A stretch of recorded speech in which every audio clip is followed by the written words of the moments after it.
Pumunta uli kami ng Pagbilao para kumuha ng mga lupa na gagawing taniman. Ito ay ipot ng itik na merong bualaw. Kaya napasabak na naman sa kargahan si chariot natin.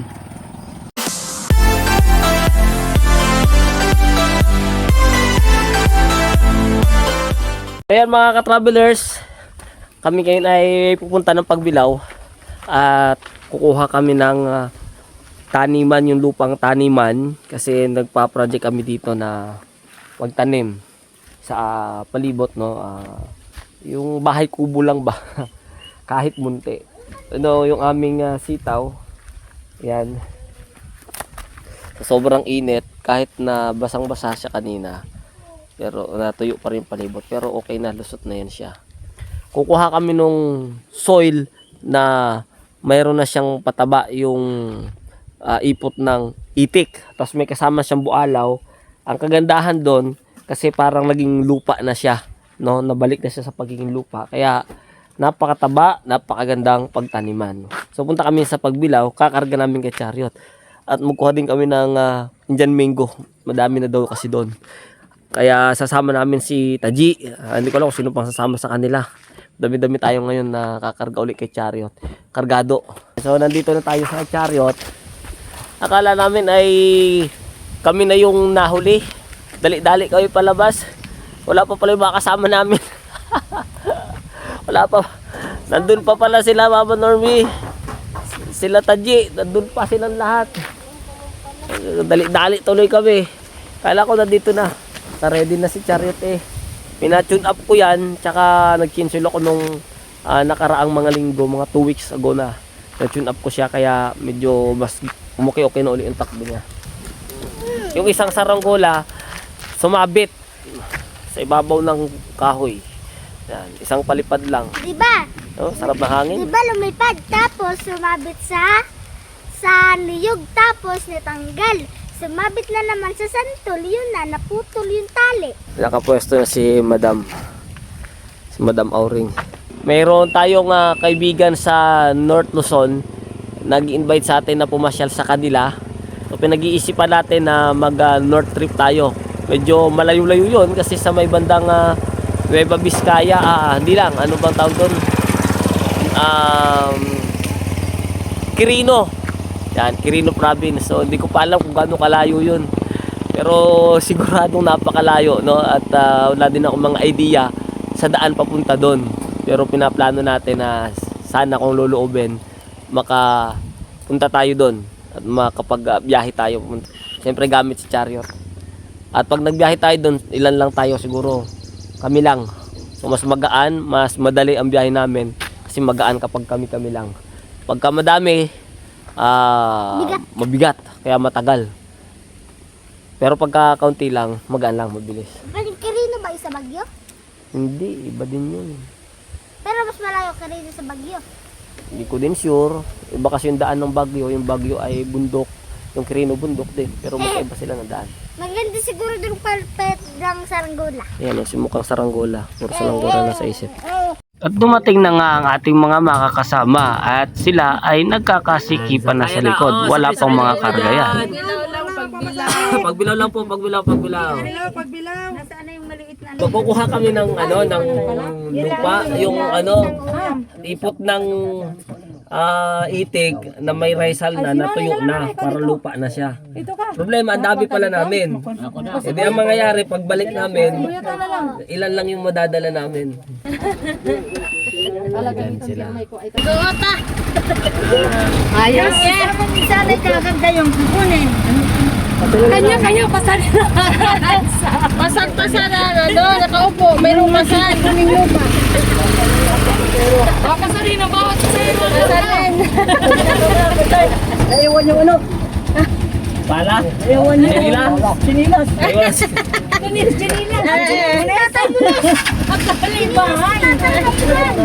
Eh bakit iniwan mo naman?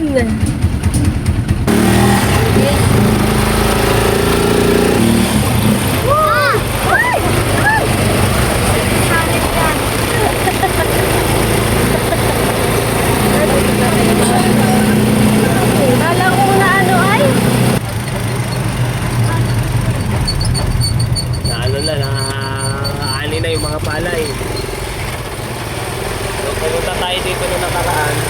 Ano pa yan? Di pa naano. Ngayon, naani na. Basta pa dito, oh. Dami pang tubig.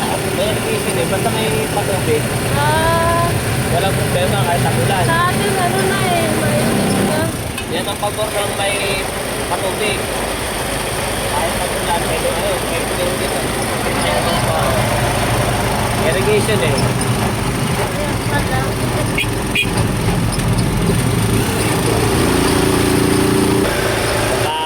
Ready na yung kanilang taniman.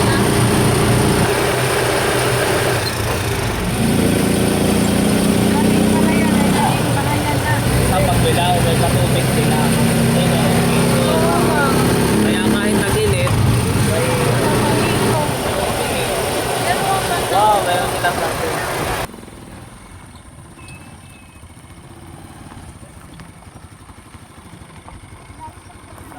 Saan ba kayo kukuha ng lupa? Doon na sa dati.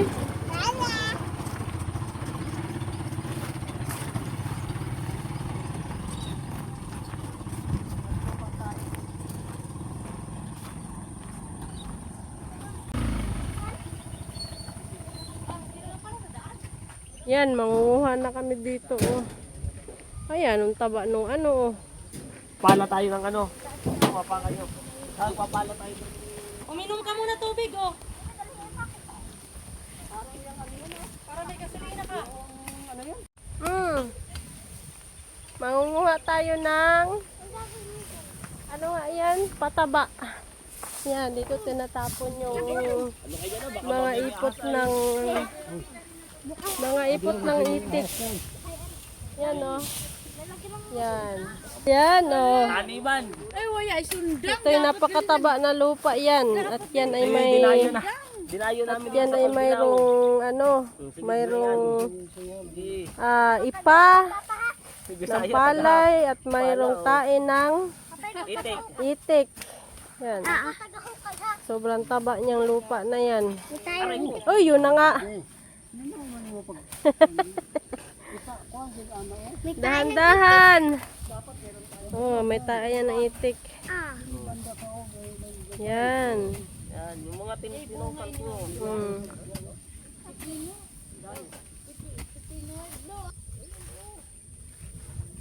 Sige, kuha, pala. Yan. Ba, katalbos na yung isa, oh. Ay, naku, bibi ka sarap dito sa kamay. Alata, Ji, bakbaki. Hagbaka yatang Diyuson. Waya. Ya, Mga buyoy. ano kinukuha mo yun ah? Ay, pino. Yan lang yan, oh. Ano yan? Pipino. Bira sawa. Paglabi ka taba. Kinagat ang sikik ko ng sawa. Pagsawahan ba na sawa? Ibang tunog ng sawa, imbis na to. Shhh! Ganun dapat. Ibang sawa yun. Ibang klaseng sawa. Ito, makatanim na tayo ng ice ito sa atin. Sige, hawak na sa ako. Tawagan! Ay, sarap! Matabang! Talbos! Talbos. Hindi siya mataba ang lupa. Grabe ka taba, no? Abi, abi, abi! Eh, dinayo namin dito para lang makapagtanim. Kasi matigas yung lupa sa ilalim ng nyugan, gawa ng ugat. So, ang gagawin namin, papatungan na lang namin itong ano, Oo nga, aba. lupa na pangtanim. Kasi itong mga lupa na ito, ano na to, yung dumi ng itik, ano yan, haloy bualaw, rice hull, na ano na siya, natunaw na, bumalik na sa pagiging lupa. Kaya napakataba na, napakaganda na yan. Oh, ang ebidensya, berdeng-berde yung mga dito, pati yung mga talbos. Berde. Taba ng talbos, oh, si Taji. Madami to kasi meron talbos. dito poultry ng itik, may balutan, may madami silang poultry, parang 6 na poultry. Kaya tambak ito. Ba, mabigat. Yan ang cute na mga pala, oh. Oh.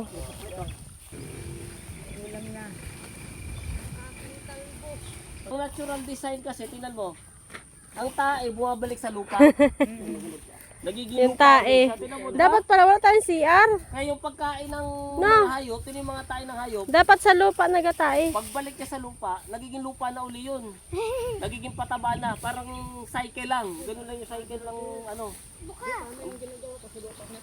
Tayo ay manguha ng mangga. Sana ba yung mangga? Ay, maliliit pa yung iba. Saan liliit pa ng mangga?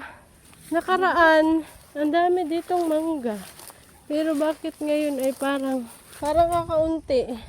Habang inaasikaso at inaayos ko yung Parang mga walang ipot, sila makukuha. naman nagsubok maghanap ng mangga kung may makukuha. Kaso maliliit pa. Medyo huli ang bunga ng mangga dito ngayon. Pero sa mga daan malalaki na. Pero ngayon dito ay hindi pa. Maliliit pa lang yung marami at iilan pa lang ang pwedeng makuha. Kaya pagkatapos nilang mag-ikot-ikot, mamulot ng mga manggang hulog na ilang piraso, ay nagsimula na rin kaming maggayak pauwi. Kaya na yan. Ayan. Kakarga natin. Ah, may dagdag pa pala, oh. Yan. Yan, puno na yung ating chariot. Ayan. Palakihin daw. Palakihin. At ito pa, oh. Ating palalakihin ng ating chariot. Bas! Dahil ito ay puno na naman. Ito ang bas! Ito ang bas ko ng bas ko. One. Puno. Pulpa ko, sige sakay dini. Full pack. Dini, siksik dini.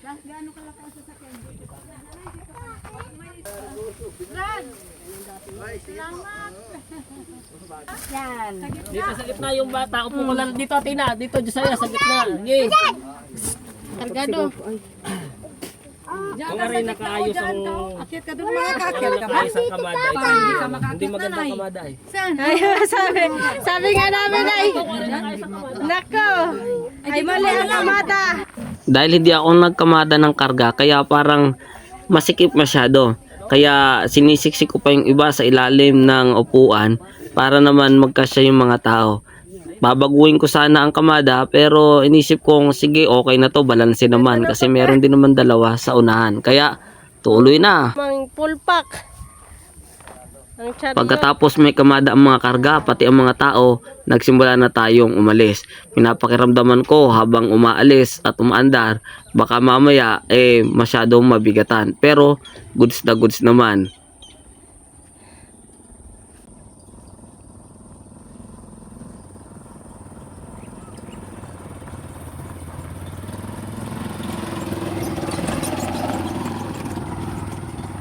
Mapapansin natin yung magandang laro ng mulye kahit na siya'y kargado. Dito sa ganitong mga rough road dadaan, makita natin hindi maultol, hindi matagtag at maganda ang kanyang mga paggewang-gewang. Kaya goods na goods.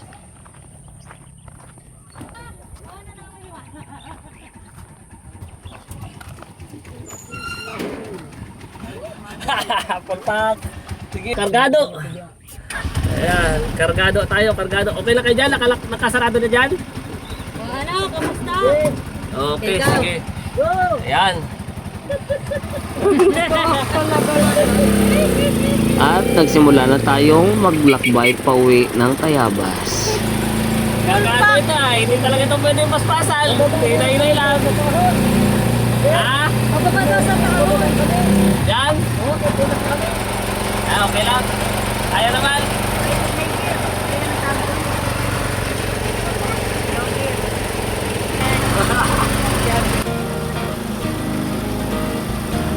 Masalang tao. Oo. Meron naman itong vlogger. Hindi mo binigay sa labas ba? Ha?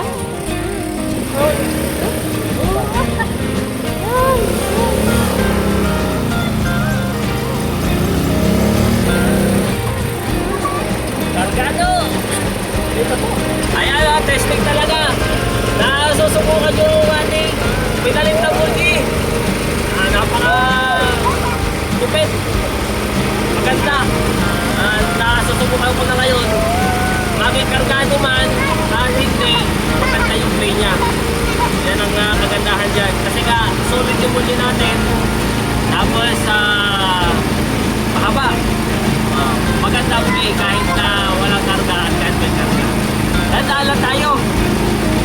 Mabigat.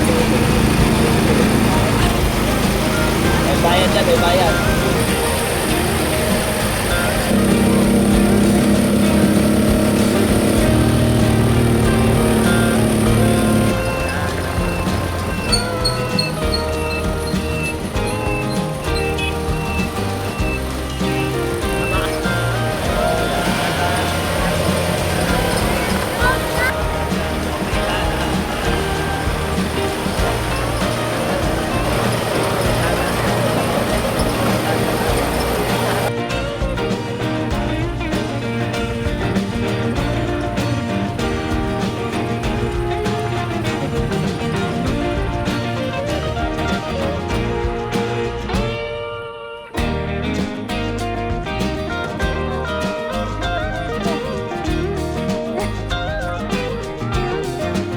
Okay kayo. Kargado. Ayan ah. Okay na okay. Oh ha. Full pack. Siksikan. Ayan. Sige, babaan na natin. So kanina mayroon daw checkpoint. Sabi nung kasalubong tricycle may checkpoint. Ano, ang daming nakatigil. Ay tayo dire-diretso lang. Dami lang tayo lahat. Sa 2, 3, 4, 5, 6, 7. Aba, siyam. Kasama yung 2 bata. Plus yung mga kargamento natin. Na mga... Ayun na, binababa na. Si Tito Robert na nagababa. Si Tatay Munes. Mabigat din yan kasi ano yan eh. Ipot at rice hull. Pero medyo tuyo na naman yan. Kahit yan na lang sa gilid. Tanggap, may natanggap yan. Si Brother Josiah. Kasama nga pala namin si Atina. Ay ano? Yeah.